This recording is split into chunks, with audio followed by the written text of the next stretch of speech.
Magandang umaga mga kahuan, narito na ang Pag-asa Weather Update today. At sa ating latest satellite images, makikita nga natin na bahagyan ng humina itong northeast monsoon at nakakaapekto na lamang sa may bahagi ng northern and central Luzon, habang easterlies naman ang magiging dominant na weather system, particular na sa may bahagi ng malaking bahagi ng Visayas, ng Mindanao at southern Luzon. Makikita natin, base na rin dito sa ating latest satellite images, na mas malaki yung tsansa ng mga pag-ulan sa may bahagi ng Mindanao. So malaking bahagi po ng Mindanao ngayon, may mga tsansa or mas malaki yung tsansa ng mga kalat-kalat ng mga pag-ulan, pagkilat, pagkulog. Gayon din sa may bahagi ng eastern Visayas. Samantala naman sa may northern central Luzon, mga isolated light rains ang mararanasan, habang ang nalabing bahagi ng Luzon kasama yung Metro Manila, gayon din itong Calabarzon at Mimaropa at Bicol region, makararanas naman ng mga isolated o mga pulupulong pag-ulan, pagkidlat, pagkulog. Kadalasan nangyayari po yan sa hapon hanggang sa gabi.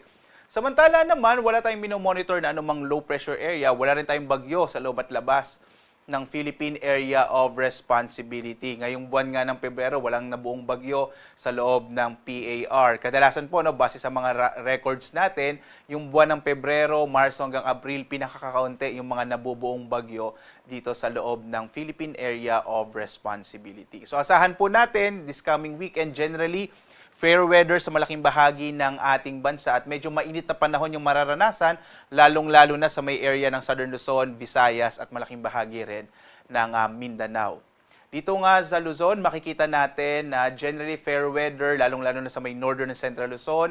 Umiiral pa rin yung amihan, bagamat humina nga po ito, mga isolated light rains sa mararanasan, habang sa nalalabing bahagi ng Luzon, partikular na dito sa Metro Manila, sa may southern Luzon, sa may Bicol region, Calabarzon at Mimaropa, mga isolated rain showers and thunderstorms naman ang mararanasan. Agwat ang temperatura nga sa Lawag, 21 to 30 degrees Celsius.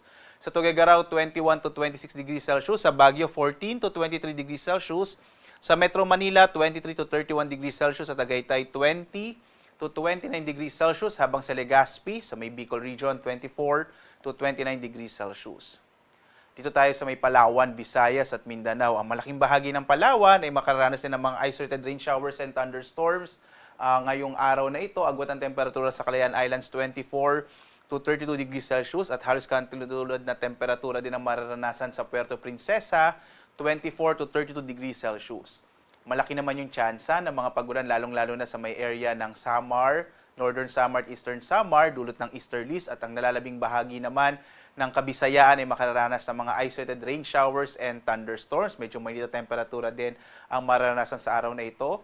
Agwat ng temperatura sa Iloilo, nasa 25 to 31 degrees Celsius. Sa may area ng Cebu, 26 to 31 degrees Celsius. Habang sa Tacloban, 24 to 31 degrees Celsius.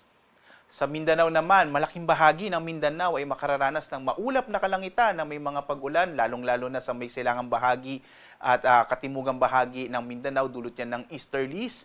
At ang agwat ng temperaturang mararanasan sa Zamboanga, 25 to 33 degrees Celsius.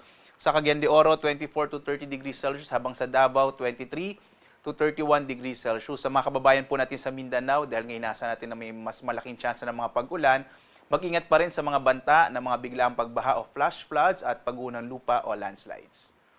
Samantala, dahil humina na nga itong amihan, wala tayong nakataas na gale warning sa ating bansa, kaya ligtas sa pumalaot ang mga sakyang pandagat malilit ng mga bangka sa mga baybayin ng ating kapuluan.